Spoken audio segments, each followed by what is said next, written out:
Programa Ceará de Todos, mais uma vez conversando com você, meu caro irmão alvinegro. E nós já vamos aqui falar dos resultados da 7ª rodada. Vozão que ganhou mais um, hein? Terceira consecutiva. Vamos lá. CRB 2, Sampaio Corrêa 1, Paysandu 1, Náutico 3. Criciúma 3-0 no Brasil, Paraná 0-0 com o Atlético Goiás.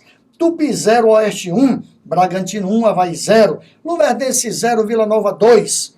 Goiás 0, Bahia 2. Joinville 0, Vasco da Gama 2, e o Vozão, o primeiro clube do estado 1, Londrina 0. Meus convidados, Nilo Saraiva, prazer mais uma vez estar com você aqui. Ceará ganha pela terceira vez consecutiva. Eu te pergunto, normal esses resultados? Um abraço a você, Ayrton, um abraço meu amigo Roberto Osório, um abraço à torcida alvinegra, demais alvinegros estão aqui presentes, que hoje o estúdio está lotado, né? Rapaz, o resultado né, de ontem maravilhoso, né? Terceira vitória seguida, né, do Ceará. A gente, não digo embalando, né, mas pelo menos 9 pontos assim no início do campeonato é muito bom. O jogo em si, o Ceará não apresenta um futebol vistoso, um futebol pronto, né? Mas de qualquer maneira a gente está galgando lentamente, né, uma evolução dentro de campo. E vamos torcer que evolua mais ainda durante a Série B. Roberto Osório, prazer recebê-lo aqui pela primeira vez no nosso programa. Saudações alvinegras aí, Nilo. Prazer grande. Depois de um bom tempo. E a plateia aí? Vai falar com a plateia? Muito obrigado, Rogério. A torcida pediu a sua presença, por isso obrigado, que você veio aqui bater um papo com a gente. Meu amigo Roberto, o Goiás, me parece, assim, a grosso modo, tem sido uma grande decepção. Verdade. Goiás, que foi colocado como um dos favoritos, perdeu mais uma e dessa vez dentro de casa. Verdade. Então a diferença grande, não só em relação ao Ceará, como aos seus adversários, que eu vejo, principalmente em relação ao ano passado, o aproveitamento. O Ceará fazendo, dessa vez, um bom aproveitamento, independente da forma de jogo. E eu venho achando que o time está numa crescente. Bacana. Então vamos aqui para posicionar melhor o nosso telespectador, nosso irmão alvinegro, a classificação atualizada. Primeiro é o Vasco com 19 pontos. Eu vou parar aqui no Vasco, pedir a opinião rapidinho de vocês aqui. Nós falamos muito que o futebol brasileiro está nivelado e, pior ainda, por baixo. Mas eu fiquei com a pulgazinha, sabe, aqui me aperreando aqui, o juiz. Eu digo, vou perguntar meus dois comentaristas aqui.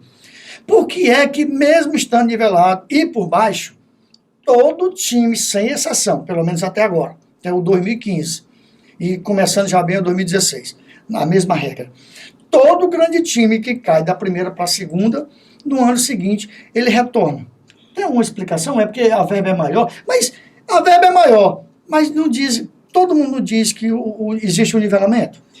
De nivelamento existe. Agora você não pode comparar, como você disse aí, uma estrutura, uma receita anual que um time como o Vasco recebe, ou esses times que estão no Clube dos 13, em relação a um time como o Sampaio Corrêa, como um próprio Oeste, né, que está até se reforçando também. São estruturas e receitas bem maiores. Você diz, não, o futebol está nivelado. Só, meu amigo, se você tem uma receita para contratar 3 ou 4 ou 5 ou 10 ou 11 jogadores de qualidade, a tendência é esse time evoluir mais do que os outros. Entendeu?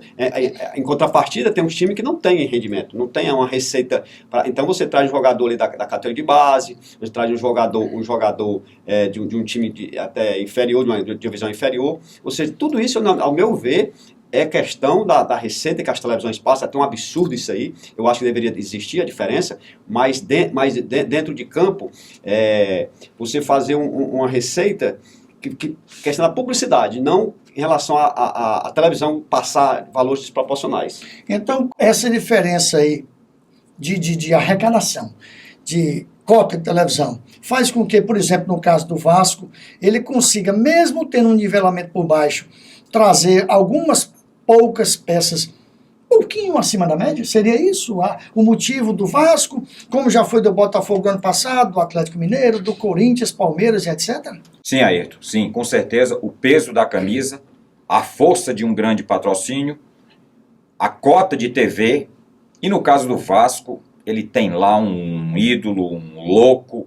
ele é amado e ele é odiado pela torcida, que se chama Eurico Miranda. Então esse guru aí, na minha opinião, também faz a diferença. Ainda tem mais um detalhe no time do Vasco, já vem jogando há 1 ano, 2 anos junto. Então também tem esse detalhe ainda a favor dele, Vasco. O segundo colocado é o Atlético Goiás, para mim é uma surpresa, com 16 pontos. Terceiro, Bahia com 14. Quarto é o Náutico com 13. Quinto, Criciúma com 13. Cadê o nosso Ceará, hein? Tá aqui. Tá chegando. Sexto colocado, Vozão de Porangabuçu, também com 13. Sétimo, CRB com 12. Oitavo, Brasil com 11. Não é a seleção brasileira, é Brasil de Pelotas, interior do Rio Grande do Sul. Aquele que saiu da terceira divisão matando time bem acolá. Nono, Oeste com 11 pontos. Décimo, Avaí com 10 pontos. 11º, Paraná com 10 pontos. 12º, Londrina com 9. 13º, Luverdense com 9. 14º, Vila Nova com 7. 15º, Bragantino com 7. 16º, Joinville com 6. Vamos para os 4 últimos, que hoje estariam rebaixados. 17º, Goiás. Olha o Goiás aqui, com 5 pontos. 18º, Paysandu com 5. 19º, Tupi com 3. 20º, Sampaio Corrêa com 1. Então, ainda neste bloco, eu queria papear com vocês aqui assim. Eu fui dar uma olhadinha aqui nos 6 primeiros. Vasco, Atlético, Bahia, Náutico, Criciúma e Ceará. Eu quero crer que aqui estão, vamos dizer assim, 6 dos prováveis times que possam subir no final do ano. Além desses, e aí vem a decepção maior, Goiás para mim. Goiás que também tem uma cota altíssima da CBF e está hoje na zona de rebaixamento. Mas vai crescer o Goiás. A tendência natural é essa. Esses 6 aí, Ayrton, para mim tem 3 que sobem, viu? Quais? Ai, quem dera. Mas você não citou dos 6, 3? Diga Não, quais. franco favorito, o Vasco, né? Não se pode negar o potencial do Bahia pelo investimento que fez, haja visto que aí o que eu ouvi falar do salário do Renato Cajá é algo estratosférico para um time do Nordeste. E eu queria muito, Ayrton, até pensando no imponderável, caso não hajam as contratações que a torcida do Ceará tanto espera, eu queria que o Ceará, na base do imponderável, tivesse também entre esses 3. Sim, sim. Eu concordo com o Roberto. Vasco, sem dúvida. Bahia, também para mim é um dos prováveis. Se bem que futebol, e aí vem a história que nós falamos agora há pouco, do nivelamento. Tem muitas coisas que rodeiam o futebol. Às vezes você está com um time desajustado, você começa a perder uma peça, perde outra. Às vezes por contusão, um time leva. Então tem tudo isso, até porque o campeonato é muito longo. Mas eu não sei, daqui a pouco nós vamos falar mais sobre o Ceará. Mas eu ainda acredito que o Goiás ainda possa dar uma alavancada, até porque são 7 rodadas. Nessa Série B aí, eu acho que tem 3 decepções, né? O Goiás, inicialmente, né? O Goiás, o Paysandu e o Sampaio Corrêa, que apesar de nunca ter... O Joinville não estaria nesse meio também? Que é um time de Santa Catarina, que eles vêm ao longo dos anos. Mas a decepção que eu falo do Paysandu, que investiu muito, inclusive todo jogador que o Ceará fala em trazer, o Paysandu também queria, né? E o Sampaio Corrêa, que apesar de nunca ter brigado ao acesso, até porque ano passado até quis brigar, mas é um time que nunca teve grande risco de zona de rebaixamento. E a outra surpresa é o Goiás, mas eu acho que o Goiás vai subir porque tem cancha para isso, está contratando o Neto Berola e vai se reforçar, ou seja, digamos, é um Ceará de anos atrás. O Ceará começava mal, mas no final, durante o campeonato se reforça. Eu acho que o Goiás ainda vai disputar algo mais nesse campeonato. E a outra grata surpresa é o Ceará, mesmo apresentando um futebol vistoso, está ali brigando no G4, se Deus quiser, concordo com o Roberto, se Deus quiser vai entrar, vai se reforçar e vai chegar lá na Série A.